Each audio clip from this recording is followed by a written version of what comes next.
Hey everybody, Valium update. I'm going to call this month 14. I'm at 3.5 milligrams.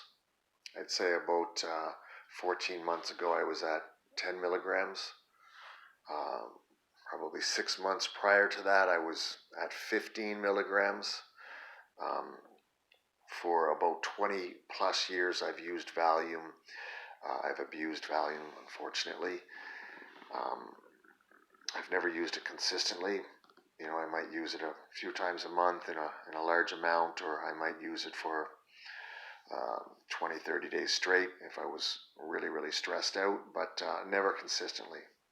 And when I did use it consistently, the longest time would have been maybe a few months at a time, and I never had any issues with it whatsoever. So I'd probably say in about February of 2020, the start of COVID, I said I'm in a position I want to eliminate this Valium.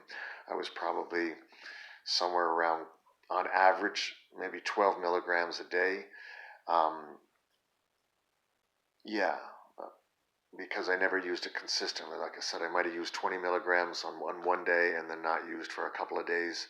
It was a very effective sleep aid. I didn't really need it for anxiety per se.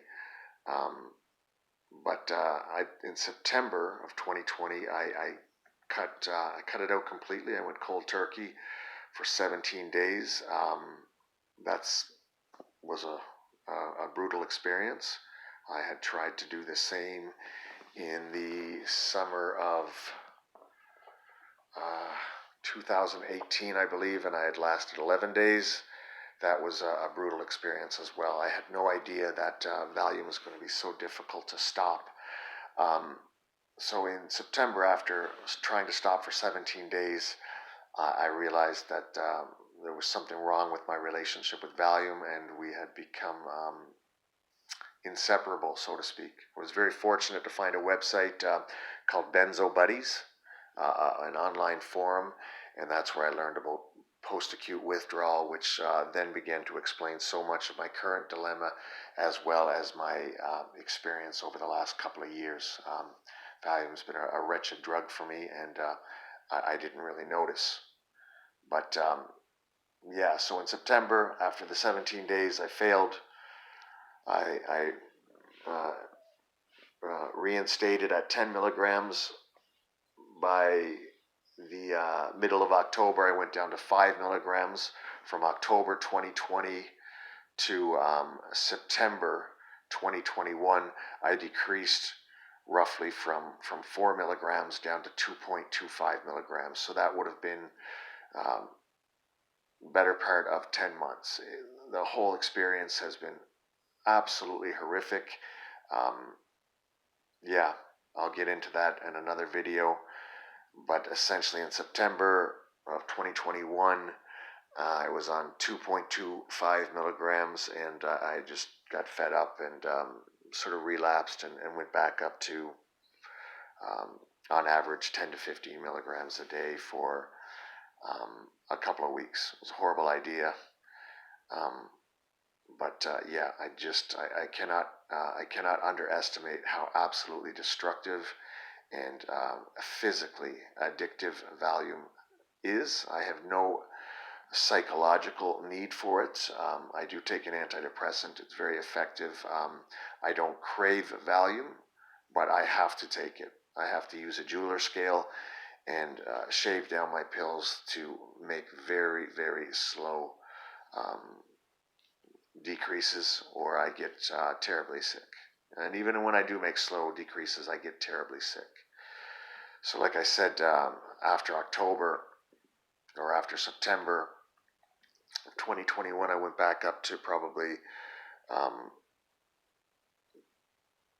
12, 15 milligrams a day, somewhere in there. By the beginning of October, I had decreased down to 5 milligrams. Again, somewhere probably around the end of October, I went down to 4 milligrams, and now it's the end of November 2021, and I'm down to 3.5 milligrams. Yeah, shocking how difficult it is. in some ways, getting back down to 3.5 milligrams hasn't been that bad because I feel I've already sort of gone through all of that in the last year. But once I get to the point where I'm at 3 milligrams, I'm going to hold for a long while. We can talk about long holds versus continual cuts another time. Very controversial, but I became very, very sick after or below 5 milligrams. But once I hit the 3 milligram mark, um, my depression was so severe. I've experienced everything: aches and pains, constant exhaustion, depression, dizziness, constant headaches, indigestion, horrible sleeps, nightmares, night sweats, um, a whole bunch of strange things, thinning of my hair, all sorts of things. But so under 5 milligrams has been brutal for me, but under 3 milligrams is a whole other story. So I figured I'd start making some weekly updates. And if you want, if you're going through this as well, you can enjoy it. You can join me on my experience, offer some encouragement. I'll offer you some. And if you have any insights or suggestions, I would appreciate them. Thank you very much. God bless you, everybody.